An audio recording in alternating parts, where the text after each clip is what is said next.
Dans le village de Ndikinimiki, au cœur du Cameroun, lorsque la nuit tombait et que les tambours se taisaient, un silence lourd s'installait.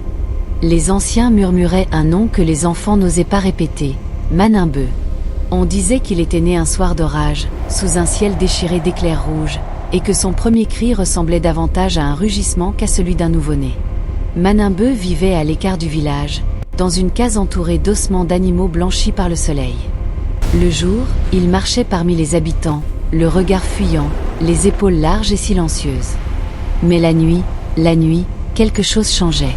Ses yeux prenaient une teinte dorée, ses ongles s'allongeaient, et une douleur insupportable tordait ses membres.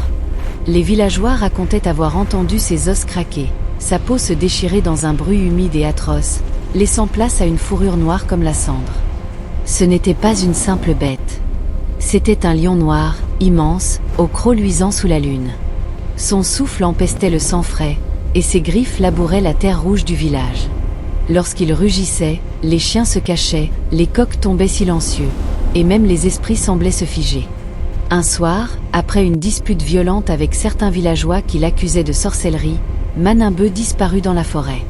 Peu après, un cri perça la nuit. Un cri si aigu qu'il glaça le sang de tous ceux qui l'entendirent. Au matin, on découvrit des traces profondes de griffes sur les troncs, des cases éventrées, et des traînées sombres serpentant dans la poussière. Les habitants comprirent que la colère de Manimbe n'était plus contenue. La terreur s'installa. Chaque crépuscule apportait son lot de rugissements lointains. Les chasseurs les plus courageux tentèrent de le traquer. Ils s'enfoncèrent dans la forêt dense, guidés par l'odeur métallique qui flottait dans l'air. Au cœur des arbres tordus, ils le virent. Ses yeux brillaient dans l'obscurité. 2 flammes fixes. Autour de lui, la végétation était écrasée, tachée de sombre. Mais lorsque les lances furent levées, le lion noir se dressa sur ses pattes arrière. Lentement, dans un craquement effroyable, sa silhouette reprit forme humaine. Le visage de Manimbe apparut, maculé, ses traits déformés par une rage inhumaine. Il sourit, un sourire trop large, révélant encore des crocs. Les chasseurs comprirent alors que tuer la bête reviendrait à tuer l'homme. Mais laisser l'homme en vie signifiait condamner le village. On dit que cette nuit-là, les tambours résonnèrent jusqu'à l'aube. Puis le silence revint.